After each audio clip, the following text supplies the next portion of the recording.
What's up, y'all? So, look, I made this video not too long ago where I was talking about how I'm 25 and don't have things figured out yet, but I know where it is that I want to head, what direction I want to be in, what it is that I don't want. And I had a moment today. Like, today, I worked 14 hours and I still had to drive an hour home for my commute from work back home afterwards. And I was just dead tired.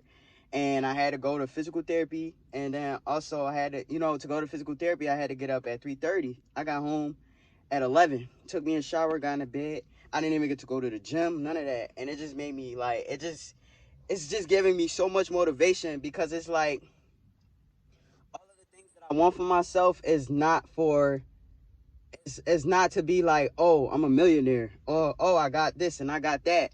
It's more so like I'm ready for my freedom, y'all. Like, I don't like having to choose between whether I'm gonna eat breakfast or whether I'm gonna sleep. I don't like having to choose between whether I'm gonna go to the gym or whether I'm gonna get home and go to sleep. Like, I don't like having to choose, like, doing certain things over other things. Like, I want to better my health all around. Like, I got 4 hours of sleep, if that, and I'm gonna have to go into work tonight and then pull a full shift. That's not freedom to me.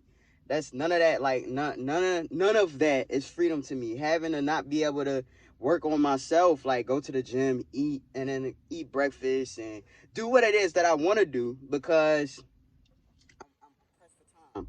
Like, that's not where I want to be. So I'm doing stuff like reading. I'm reading now. I'm increasing my knowledge. Like, I don't read no drama books. I don't consume no drama content. I've been off of social media. Besides uploading YouTube videos onto my trucking channel sporadically, I haven't been on Instagram or Facebook. And when I say it's so quiet, like, it's so quiet because now it's just me and my thoughts. It's just what I'm thinking about. And granted, sometimes in the beginning, I had those moments where that idle time became the devil's playground, where I started having those negative thoughts that was creeping in from my subconscious, and like negative thoughts because I wasn't used to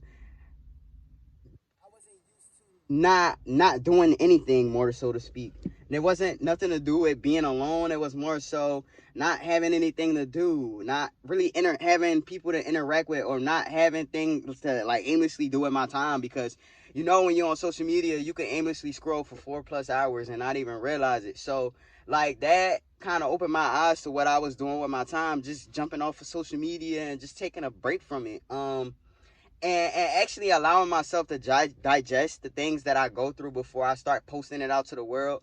Because I realized I never gave myself the time to see things through my own lens before I post it to the world for other people to formulate their own opinions. And everybody is on a different like wavelength and playing field in life. And depending on whatever a person is going through in their life, and depending on what you're going through, that feedback that you might get from a certain situation or event might not be the best feedback for you. So allow yourself to learn how to process the things that you go through in life first before you start posting it out to the world. And then once you give yourself time to digest what actually has happened, whether it's a good or bad, and once you have allowed yourself to form your own opinion, like I said, then if you feel like you need to post it to the world, then post it to the world. But a lot of the times we get lost in the wrong part of the process when we do stuff like that. Like, for example, let's say you on this health fitness journey, and you get my cousin, she bought me like this gallon water bottle, like with the times on it, so you could drink a gallon of water, try to motivate you to drink a gallon of water a day. And let's say I fill up the water jug and then I go post it on social media. Look what I got. Hey, I'm about to try to drink a gallon of water a day.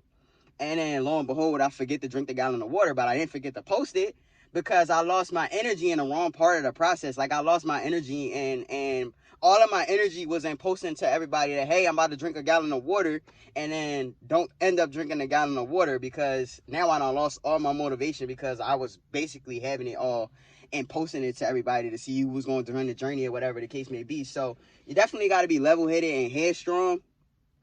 You definitely got to go after the knowledge. Like, books may be boring, but at the same time, it got stuff in it that like a lot of people need. It got stuff in it that's going to increase your confidence, your confidence, which increases your confidence. Like this book, Rich Dad Poor Dad, I love it, but at the same time, the stuff that he's saying in this book is common knowledge. It's just like we don't want to go after those things because the things that's in this book require you to do a lot more hard work, and it requires you to do more than what the average Joe does. And it's hard to navigate in life not doing what the average Joe does, because we not surrounded by people that's doing,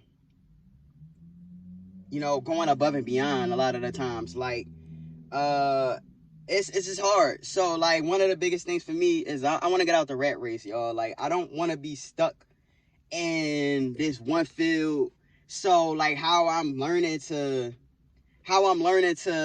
like be okay with my current situation is I'm getting excited because now I'm using the funds from my work to fund my investments. Like, I'm learning about investing into the stock market. I am a part of Trappers Anonymous. I don't know if y'all ever heard of Wall Street Trapper, but I've been following him for a while before I finally pulled the trigger and became a part of Trappers Anonymous, because I felt like he was giving out valuable information to the point that I was willing to pay for it. And sometimes like I said in one of my bars, yeah, to make a dime, you got to let go of a penny. And growing accustomed to, like, I've been trying to get